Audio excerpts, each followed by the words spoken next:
에베소서 강의 15번째 시간입니다. 분열하면 교회가 아니다 라는 제목으로 말씀 증거합니다. 분열하면 교회가 아니다. 저는 낯가림이 좀 있습니다. 어떤 조직이나 동호회에 참여해 본 적이 없습니다. 거기다가 되지도 않는 자존심이 있습니다. 그래서 자체 검증되지 않은 그런 누군가에게는 뭘 물어보거나 배우는 것을 조금 꺼려합니다. 그 낯가림과 되도 않는 이 자존심이 이 하천훈 목사만의 독특한 라이프 스타일을 만든 것 같습니다. 그게 뭐냐면 독학입니다. 독학. 좀 혼자 배우고 혼자 연구하는 것이 습관이 되었습니다.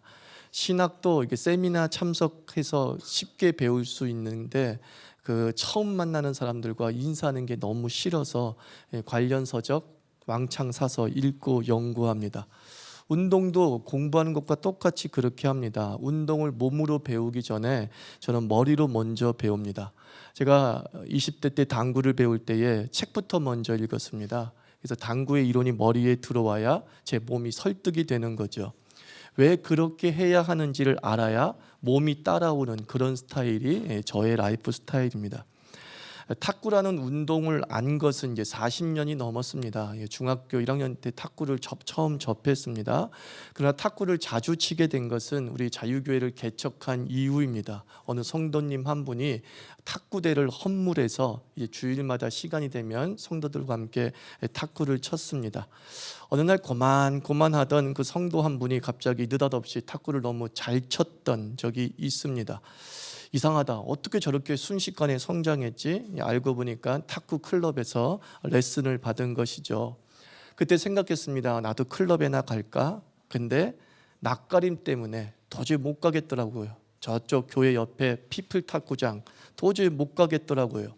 그래서 시작한 것이 공부였습니다. 그리고 원래 페놀도로 치던 스타일이 쉐이크로 바꾸면서 완전 초보자의 자세로 탁구 입문서를 검색하고 읽고 그리고 상상해 보았습니다. 공은 왜 뜨는지, 공이 왜 가라앉는지 그 원리를 아니까 자체 교정이 가능해진 것이죠. 이렇게 치라고 누가 조언을 하지 않아도 내가 이렇게 뜨게 되는 것은 이렇게 치기 때문이야라는 걸 아니까 그 다음에는 교정을 하면서 고쳐가게 되더라고요. 그래서 주변에서 얘기를 하기를 페놀도 치는 사람이 쉐이크로 바꾸기가 쉽지 않은데 이 쉐이크로의 전환과 적응 속도가 매우 빠른 편이다. 매우 빠른 유저다. 그런 말을 제가 듣습니다. 그래서 지금은 그 쉐이크로 탁구를 치면서 즐기고 무엇보다도 저 스윙이라는 것은 이론이 가미돼야지만 콩을 할 정도가 된 것이 아닌가 싶습니다. 코칭이라는 것은 이론이 가미돼야지만 코칭이 되는 거잖아요. 근데 왜 이렇게 쳐야 되는지를 설명할 수 있을 정도가 제가 된 것 같습니다.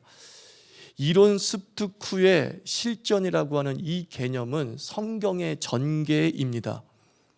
성경의 전개가 그렇게 되어 있습니다. 이론을 이야기하고 그 다음에 실전을 말씀하고 있습니다. 에베소서는 바울 사도가 에베소 교회에 보낸 편지입니다.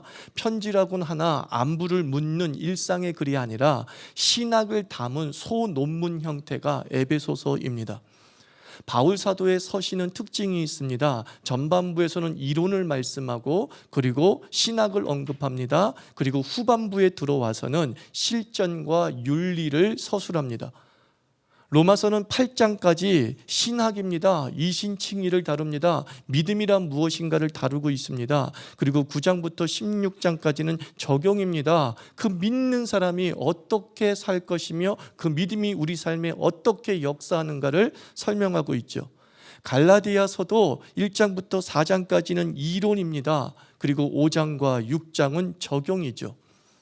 우리가 강의하고 있는 에베소서도 마찬가지입니다. 3장까지는 이론입니다. 우린 1장부터 3장을 통해서 교회론에 대해서 분명하게 배웠습니다. 교회가 무엇인가에 대한 분명한 신학적 사상을 1장부터 3장을 통해서 배우게 되었습니다. 그리고 이제 4장, 5장, 6장은 적용입니다. 하나님께서 우리를 교회로 부르셨는데 그 교회가 어떻게 이 세상 속에서 살아가야 하는가라는 실전을 다루고 있습니다. 에베소서의 신학은 교회론입니다. 교회란 무엇인가? 교회론의 핵심이 무엇인지 우리는 잘 알고 있습니다. 연합, 하나됨, 그것은 신비였다라고 말씀드렸습니다. 주인과 종이 교회 안에서 하나가 되고 배운 자와 못 배운 자가 형제 자매로 불리어지는 놀라운 역사가 교회에서 벌어졌습니다. 그것이 교회의 신비요, 그것이 교회를 세우신 하나님의 목적이다라고 말씀을 드렸습니다. 무엇보다도 거룩하신 성삼위 하나님과 우리가 그리스도 예수 안에서 연합되었다는 이 놀라운 현실이 교회다라고 우리는 1장부터 3장을 통해서 분명히 배우게 되었습니다. 이제 에베소서 4장 1절에서 그러면 그 하나된 교회가, 하나로 부르심을 받은 그 교회가 어떻게 살아야 하는지를 알려주고 있는 거죠. 1절은 이렇게 말씀합니다. 그러므로 주 안에서 갇힌 내가 너희를 권하노니 너희가 부르심을 받은 일에 합당하게 행하라 라고 말씀하고 있습니다. 너희가 부르심을 받았다, 부르심을 입었다 라고 성경은 말씀하고 있습니다. 부르심을 입다라고 하는 이 그리스어가 에클레세테로입니다. 어디서 많이 들어본 단어 같지 않습니까? 에클로세테로. 교회를 그리스어로 에클레시아라고 얘기합니다. 에클레시아를 우리말로 번역한 것이 교회입니다. 직역하면 무슨 뜻입니까? 부르심을 받은 사람들, 어떤 특별한 목적을 이루기 위해서 모인 사람을 지칭할 때에 에클레시아다라고 말하고 있습니다. 부르심에 합당하게 행하라. 내가 너를 부른 목적이 있다. 내가 너를 교회로 부른 목적이 있다. 그 목적에 맞게 걸맞게 살아야 된다. 이 말씀을 하는 것이죠. 쉽게 얘기하면 부르심에 합당하게 행하라, 이 말은 교회답게 행하라, 그런 뜻인 거예요. 너희가 1장부터 3장까지 교회가 뭔지를 배웠잖아. 교회가 뭔지를 깨달았잖아. 이제 4장부터는 교회답게 살아, 이 얘기하는 거예요. 교회가 뭔지 깨달았으니까 이제 교회답게 행해. 너를 부르신 목적대로 온전히 살아가야 돼 라고 말씀하고 있습니다. 그러면 교회다움이란 무엇인가? 또 앞서 1장부터 3장에서 반복해서 말씀했잖아요. 하나님과의 연합, 성도와의 연합, 즉 하나됨이 교회다움이다 라고 말씀하고 있습니다. 본문에서 하나님을 뜻하는 하나, 한 분, 한 소망 등의 단어가 무려 8번 쓰였습니다. 그만큼 하나됨이 교회다움의 핵심임을 숫자 표현으로 강조하고 있습니다. 우리가 마귀, 사탄 이런 얘기를 많이 하잖아요. 이 사단을, 마귀를 그리스어로 디아블로스라고 합니다. 애들 게임, 컴퓨터 게임에 디아블로스 있잖아요. 악마예요. 악마, 마귀란 뜻이죠. 근데 이 디아블로스는 합성어입니다. 두 단어가 합쳐진 것이죠. 디아라는 단어와 발로우라는 단어가 합쳐진 거예요. 디아가 뭔지 아십니까? 사이. 발로가 뭔지 아십니까? 던진다는 거예요. 그러니까 둘 사이에 뭔가를 던져서 갈라놓는 것을 디아블로스라고 하는 거예요. 둘이 붙어 있었는데 뭔가를 던져가지고 딱 떨어지게 하는 것을 디아블로스라고 하는 거예요. 성경에서 이 디아블로스가 마귀고, 이 마귀를, 이 디아블로스를 성경은 이렇게 번역합니다. 그는 이간자요, 이렇게 얘기하는 거죠. 이간이 무엇입니까? 사이를 갈라놓는 존재예요. 악마적이라는 게 뭡니까? 사이를 갈라놓으면 악마적인 거예요. 잘 지내던 사이가 갈라지고 잘 지내던 사이가 적대적 관계가 되면 그 사탄이 역사하는 거예요. 마귀가 역사하는 것이라고 성경은 우리에게 단어적으로 가르쳐주고 있습니다. 분열은 마귀적입니다. 아니, 분열은 마귀입니다. 갈라서고 적이 되고 미워하며 평생 원수로 사는 삶은 마귀를 따름이나 마찬가지라는 겁니다. 왜 우리가 신앙은 미워하지 말라고 말을 하느냐? 미워한다는 것은 디아블로스적이기 때문에 그런 거예요. 마귀가 그렇게 만들기 때문에 미워하고 있는 거예요. 나는 예수를 잘 믿어. 근데 누군가를 미워해. 난 예수를 잘 믿어. 누군가와 원수야. 나는 예수를 잘 믿어. 누군가와 가까이 지내지를 않아. 사실은 그게 디아블로스적이라는 거예요. 교회답다운 것이 아니라 악마적인 것을 나도 모르게 따라가고 있는 것이죠. 그래서 교회다움이란, 신앙다움이란 결국 하나됨이에요. 하나됨은 통일이죠. 통일. 3절 말씀 보면 성령의 하나 되게 하신이란 말씀이 나옵니다. 하나 되게 하신이란 이 말씀이 그리스어로는 헤노테스인데 영어로는 더 쉽게 이해돼요. 유너티예요. 그래서 이제 이해가 되죠? 서로 다른 것이 하나의 가치로 결속된 상태, 그게 유너티예요. 그걸 이야기하고 있어요. 즉 하나됨은 획일화가 아니라는 겁니다. 모든 사람이 빨간색 옷을 입고 모든 사람이 단발머리를 하는 것은 성경의 하나됨이 아닙니다. 자유교회에 오면 얼굴이 다 압구정 여자처럼 생겼다, 그건 통일이 아니죠. 하나됨이 아니죠. 하나님께서 우리를 다양하게 창조하셨습니다. 그러므로 한 가지로 획일되는 것은 창조와 어긋나는 거예요. 획일은, 똑같아지는 것은 하나님의 창조와 어긋나는 거예요. 다양한 의견이 있습니다. 다양한 생각이 있습니다. 그것이 서로 나눔을 통해 일치된 의견으로 조율되어지는 것이죠.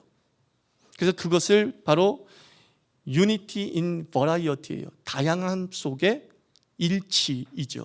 그것을 성경은 통일이란 단어로 표현한 거예요. 통일.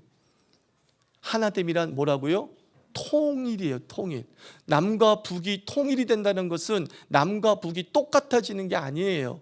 남쪽은 남쪽의 색깔을 가지고 있고 북쪽은 북쪽의 색깔을 가질 수밖에 없죠. 사투리도 여전히 북쪽 사투리를 쓰게 되어 있습니다. 그런데 뭐예요? 생각이 같아지고 서로 이해를 하면서 같은 방향을 바라보면서 달려가게 되는 것, 그것이 바로 통일이에요. 통일.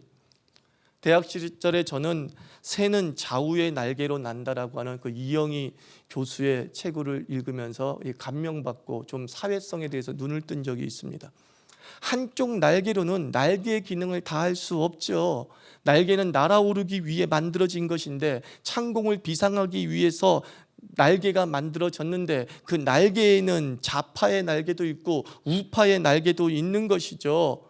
우파의 날개로만 창공을 날 수 없고 좌파의 날개로만 창공을 날 수 없습니다. 좌파와 우파가 있어야지만 우측 날개와 좌측 날개가 함께 움직여야지만이 창공을 향해서 비상할 수 있는 것이죠. 서로가 서로의 존재를 인정하고 자기의 기능을 다하면서 한 곳을 향해 달려갈 때 날아오를 수 있다, 이겁니다. 가정도 마찬가지입니다. 아빠가 있으면 엄마가 있습니다. 아빠의 의견만 일방적으로 통고되는 가정, 또는 엄마의 의견만 일방적으로 통고되는 가정은 전체주의죠. 획일화된 가정이죠. 그곳에서는 갈등이 폭발할 수밖에 없는 거예요. 내 의견이 전혀 무시되어져서 받아들이지 않을 때 어느 순간 그것을 이용해서 디아블로스가 역사하는 거예요. 그 사이에다가 불만을 던져놓고 그 사이에다가 미움을 던져놔서 결국은 싸우고 원수가 되는 일이 벌어질 수 있습니다. 하나됨은 말이 통할 때 가능한 것 같습니다. 말이 통하는 사람이 있고 말이 통하지 않는 사람이 있습니다. 말이 통하지 않으면 분리와 갈등이 발생하는 거잖아요. 소귀의 경익기, 한 귀로 듣고 한 귀로 흘리는 사람, 도대체 남의 말을 들으려고도 하지 않는 벽창호 같은 사람과는 하나가 될 수 없습니다. 창세기 11장은 분열의 장이라고 얘기합니다. 바벨탑 사건이 벌어지지 않습니까? 이 바벨탑 사건이 벌어지기 이전까지 인류는 언어가 하나였다라고 말하고 있습니다. 그 하나된 언어로 그들은 자신들을 자랑하는 탑들을 쌓아 올리기 시작했죠. 그래서 하나님은 인간의 언어를 혼잡게 해서 온 지면으로 흩으셨다라고 말합니다. 결국 말들이 서로 통하지 않게 되었을 때 그들은 흩어지게 된 것이죠. 분리와 나눔과 흩어짐의 비극이 벌어지게 되는 거죠. 반대로 사도행전 2장과 3장을 보면 창세기 11장의 회복, 창세기 11장의 11장의 실패된 하나됨이 다시 주 안에서 온전하게 성취되었음을 보여주고 있습니다.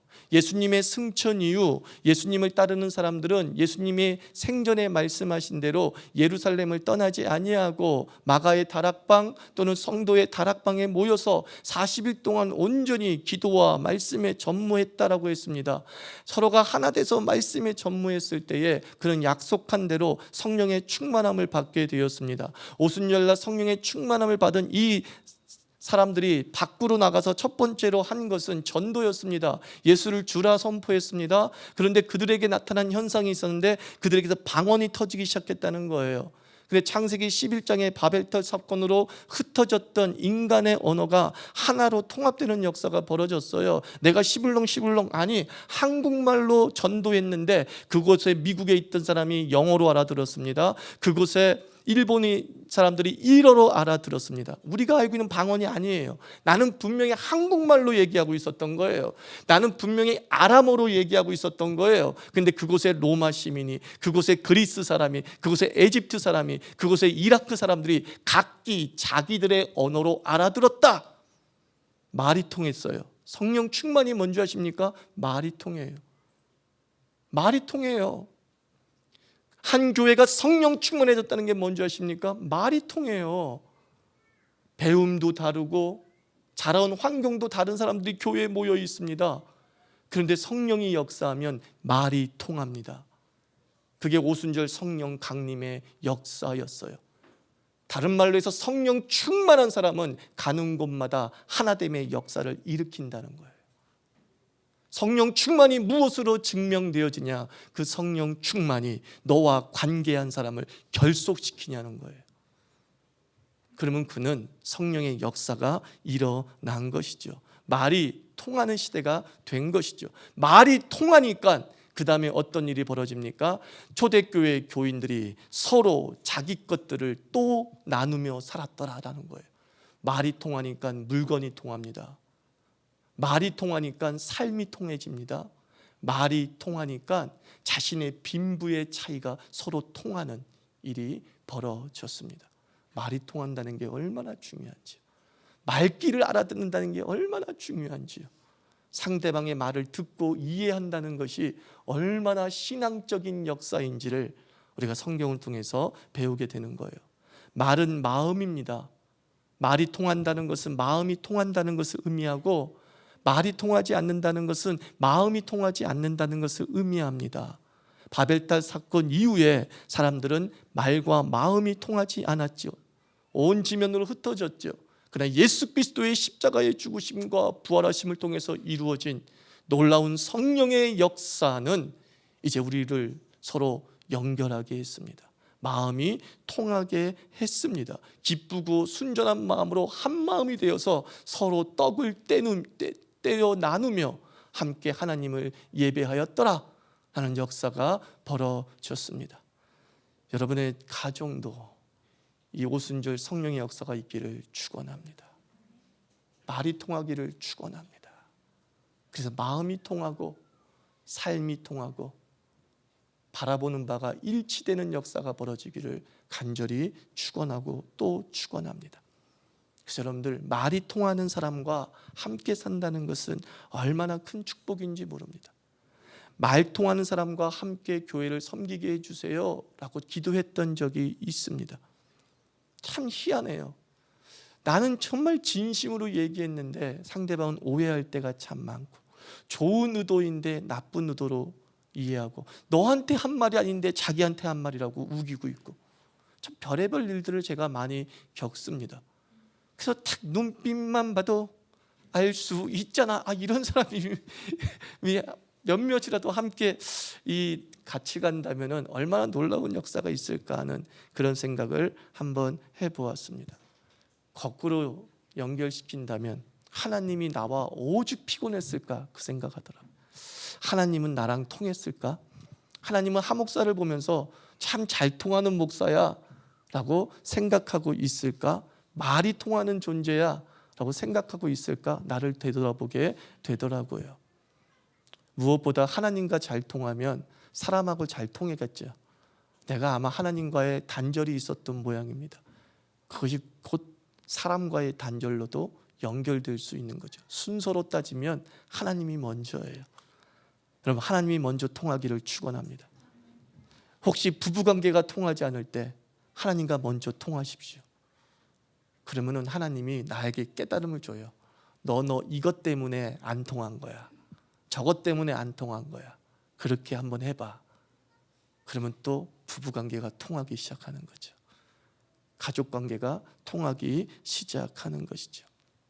하나님과 하나 되었다는 말은 교감하고 말이 통하는 거죠. 우리가 귀가 굳었다고 표현합니다. 하나님의 말씀을 알아듣지를 못합니다. 아니, 하나님의 말씀을 듣지 않으려고 합니다. 잠든 사람은 깨울 수 있지만 잠든 척하는 사람은 깨울 수 없습니다. 이해하지 못하는 사람은 설득할 수 있지만 이해하지 않으려는 사람을 각성시킬 수 없습니다. 메시지 중요합니다. 그리고 그 메시지를 전하는 메신저 중요합니다. 그러나 또 하나 삼위일체가 필요합니다. 청중입니다. 전하는 자와 듣는 자가 교감해야지만이 그 말씀이 역사합니다. 아무리 메신저가 탁월한 메시지를 전한다 할지라도 청중이 귀를 닫고 있으면, 듣지 않으려고 하면 안 들리는 겁니다. 그래서 예수님께서 오죽하면 우리를 향해서 뭐라 그래? 귀가 강팍한 자들이요, 귀가 굳은 자들이요 라고 말합니다. 그래서 들을 귀 있는 자는 들으라. 그 들음이 너희들의 의지에 달려있다, 그 말씀하시는 거예요. 그냥 하나님의 말씀이면 들리겠지가 아니에요. 하나님의 말씀도 안 들으려고 하는 자는 안 들린다, 그런 뜻이에요. 주의 말씀을 듣고자 하는 자는 그러나 들리게 된다라는 겁니다. 저는 우리 자유교회 교인들 한 사람 한 사람이 귀가 순하기를 주의 이름으로 축원합니다. 귀가 순종을 잘해야 돼요. 그러면 우리 하나됨의 역사를 이루게 되는 거죠. 그래서 하나됨의 역사를 힘써 지키라고 말씀하면서 그 말통하는 사람의 덕목을 이 3절과 4절로 얘기하지 않습니까? 한번 읽어볼까요? 2절 3절 같이 시작. 모든 겸손과 온유로 하고 오래 참음으로 사랑 가운데서 서로 용납하고, 이렇게 말씀하고 있어요. 이 말통하는 하나됨의 역사를 일으키는 사람은 삶의 현장에서 이 네 가지 덕목을 갖추고 있더라는 거예요. 사실은 이 네 가지 덕목을 갖추고 있는 사람은 어디를 가든지 교회다움의 역사를 일으키는 하나님의 사람으로 실전하며 살게 된다는 거죠. 그 첫째가 뭐예요? 겸손이죠. 겸손 어렵게 생각하지 마십시오. 하나님 앞에 선 자기 모습이 겸손이에요. 여러분들 대통령 앞에 선 장관을 생각해 보십시오. 장군 앞에 선 쫄병을 한번 생각해 보십시오. 태도가 어떻죠? 고개를 숙이고 아주 예의 바르며 들으려고 하는 것이죠. 겸손은 어떻게 생기느냐? 내 앞에 강한 자가 있다는 것을 의식하는 사람은 겸손해지는 거예요. 코람데오, 내 앞에 하나님이 계신다라는 신전의식을 가진 자는 겸손해지는 거예요. 겸손은 성격이 아니에요. 내 눈이 누구를 지금 보고 있느냐로 결정되는 거예요. 성경은 말씀합니다. 우리가 우리의 모양을 따라 사람을 만들자. 사람은 하나님의 형상을 닮았다 그랬어요. 다른 말로 무슨 뜻인지 아십니까? 그 사람은 하나님이다, 이런 뜻이에요. 내 앞에 보이는 그 사람이 하나님 형상이에요. 그런데 어찌 겸손하지 않을 수 있습니까? 우리가 왜 그 사람에게 오만 방자하게 구느냐? 내 눈앞에 보이는 그가 하나님 형상이 아니라 내 종으로 보이고 나보다 못 배운 사람으로 보이기 때문인 거예요. 여러분의 남편이 하나님으로 보입니까? 여러분의 아내가 하나님의 형상으로 보입니까? 그때 우리는 겸손해지는 거예요. 그리고 함부로 대하지 않는 예의가 갖춰지게 되는 것이죠. 겸손은 어떤 사람에게 나타난다고요? 신전의식 가진 사람. 내 앞에 하나님이 서 있다. 내 눈앞에 보이는 모든 사람이 하나님이다. 이 의식이 우리로 하여금 겸손하게 하는 거예요. 고개 숙이게 하는 거죠. 온유함을 갖추라고 얘기합니다. 온유는 야생동물을 길들일 때 쓰는 단어잖아요. 마구 날뛰는 폭발적인 짐승이 길들여져서 선한 일에 사용될 때 우리는 이렇게 얘기한대요. 온유해졌다. 그래서 온유를 영어로 은유적으로 번역하면 이렇게 되는 거예요. 컨트롤 파워, 통제된 힘이에요. 컨트롤드 파워, 통제된 힘이 온유예요. 힘이 없다는 게 아니에요. 힘이 엄청나게 있어. 힘이 없어서 굽실거리는 게 아니에요. 그것은 온유가 아니라 비굴이에요. 힘이 있는데 그 힘을 함부로 사용하지 않고 통제할 수 있을 때 우리는 성경적 온유라고 쓰는 것입니다. 힘이 있는데 힘을 쓰지 않는다. 그때의 상대방이 어떤 느낌을 받는 줄 아십니까? 존중받는 느낌을 받는 거예요. 저는 우리 유건희 전도사님한테 반말해도 되는 위치에 있어요. 목사고, 선배고, 아버지 뻘이야.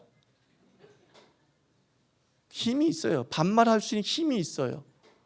근데 그 유건희 선생님한테 전도사님 뭐 하셨어요? 저거 하셨어요? 존댓말을 써요. 그때에 나는 어떤 사람이 된 거예요? 온유를 표현한 거예요. 그리고 그 내 모습을 보고 유건희 선생님 어떤 느낌 받아요? 내가 존중받고 있구나, 이거예요. 막대해도 되는 목사님이 나한테 존댓말을 쓰네?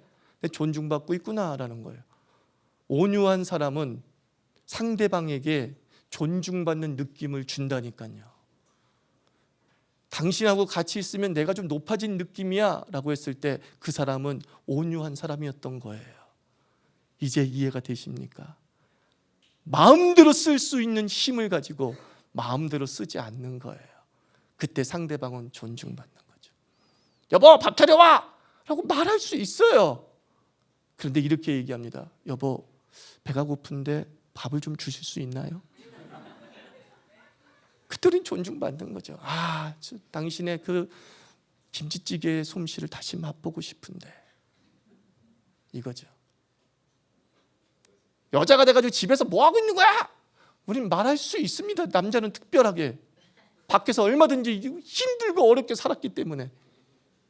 그럼에도 불구하고 내가 그렇게 말할 수 있는 권리와 특권이 있음에도 불구하고 그렇게 얘기하지 않습니다. 나도 밖에서 살아보니까 참 힘들더라.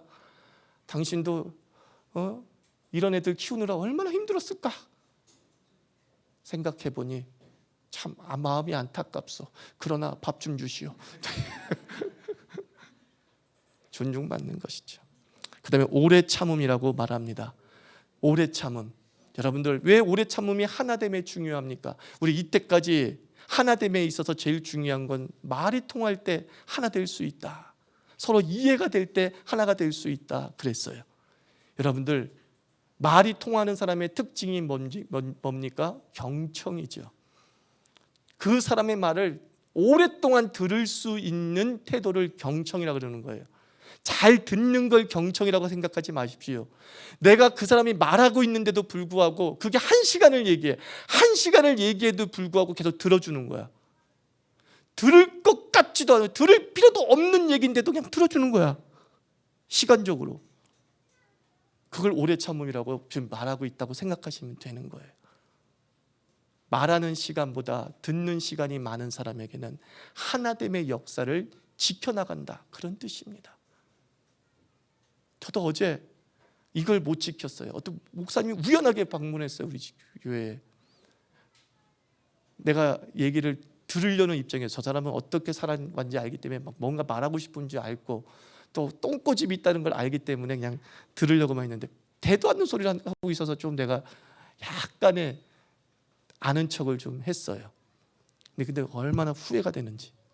정말 오랜만에 지나가다 찾아온 목사님인데 내가 왜 그랬을까? 그래서 생각해서 하나님 왜 이 말씀을 준비할 때 꼭 이런 일을 나한테 던지시냐고. 너 먼저 깨달아, 이런 뜻이겠죠. 오래 듣지를 못하는 거예요. 오래 듣지를 못하는 거예요. 오래 듣지를 못하는 거예요. 그러니까 갈라지고 싸움이 벌어지고 분열이 되어지는 거죠. 여러분 오래 들으십시오. 오늘 설교 좀 길죠? 의도된 거예요. 의도된 거예요. 여러분에게 적용시키는 거예요. 5분 더 들을 각오를 하시기를 바랍니다. 그리고 관용하라. 있는 그대로 받아들인다는 거죠. 우리는 찬송합니다. 내 모습 이대로 주봐도 없어서. 내 모습 이대로 주봐도 없어서. 그러면서 왜 다른 사람은 그대로 받을 생각은 하지 않습니까? 그 얘기를 하고 있지 않겠습니까? 하나님께서 그 사람을 그렇게 만드셨다면 우리는 그 사람을 변화시킬 권리가 없습니다. 변화는 창조자의 몫입니다. 우리의 몫은 인정하는 것이죠. 너는 그렇게 생겨 먹었어.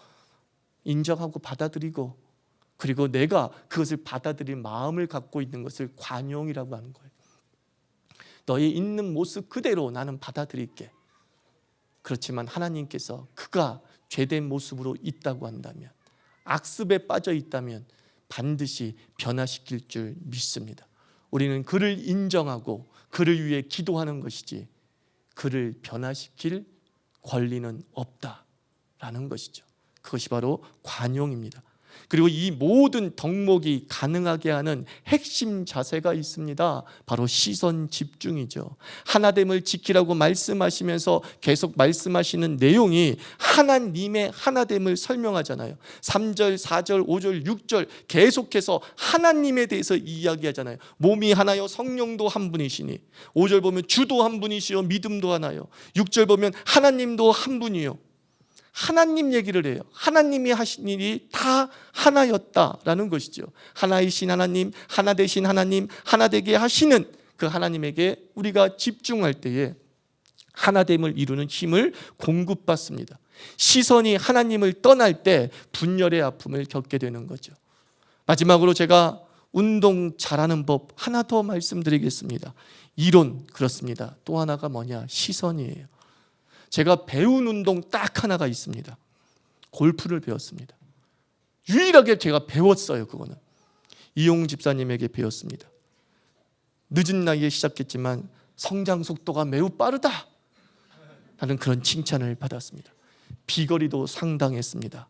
근데 그 선생님이 바쁜 관계로 레슨이 끊겨졌습니다. 레슨이 이어지지 못하고 이제 내 습관대로 또 하기 시작했습니다. 독학하는 거죠. 이것저것 보았습니다. 이 가르침 저 가르침 따랐습니다. 어느 날 필드 나가는데 친구들이, 우리 대학교 친구들이, 야, 너 왜 폼이 망가졌냐? 그래요. 그리고 막 뒷땅을 때리는 거예요. 왜 그래요? 이것저것 배워서 그런 거예요. 내 시선이 흩어진 거야. 이것저것, 근데 아무것도 되지 않았어요. 이것을 경험 삼아서 저는 탁구도 공부하고 있습니다. 근데 그 많은 탁구 유튜브 중에서 딱 저는 한 채널만 선택하고 지금까지 보고 있습니다. 딴 채널 안 봐요. 딱 그 한 채널만 그냥 보는 거예요. 그 선생이 말하는 것만 그냥 저는 하고 있어요. 한 교회에서 한 명의 설교만 듣는 것 지루하고 따분하고 재미없을 수 있습니다. 그러나 그 일관성이 여러분의 신앙의 폼을 지켜줄 것입니다. 탁구는 움직이는 볼입니다. 가벼워서 변화 무쌍하게 들어오는 공인데도 불구하고 제가 잘 맞춥니다. 근데 골프라는 것은 딱 정지된 공입니다. 너무나 쉬워요, 때리기가. 그런데 못 맞춰요. 뒷땅이에요. 이용우 씨가 왜 그런지 아시죠? 헤드업 때문이에요. 헤드업이 뭐죠? 공을 안 봐서요. 공을 안 봐서요. 시선을 놓치면 공을 못 맞추는 거예요. 우리 삶 속에서 하나됨의 능력을 가지고 있음에도 불구하고, 수많은 이론을 가지고 있음에도 불구하고 가끔씩 우리가 디아볼로스적인 것에 빠져 분열하고 교회답지 못하게 살아가는 이유는 우리의 시선이 떠나 있기 때문이에요. 우리의 시선이 어디로 집중돼야 됩니까? 하나님 한 분에게 집중하십시오.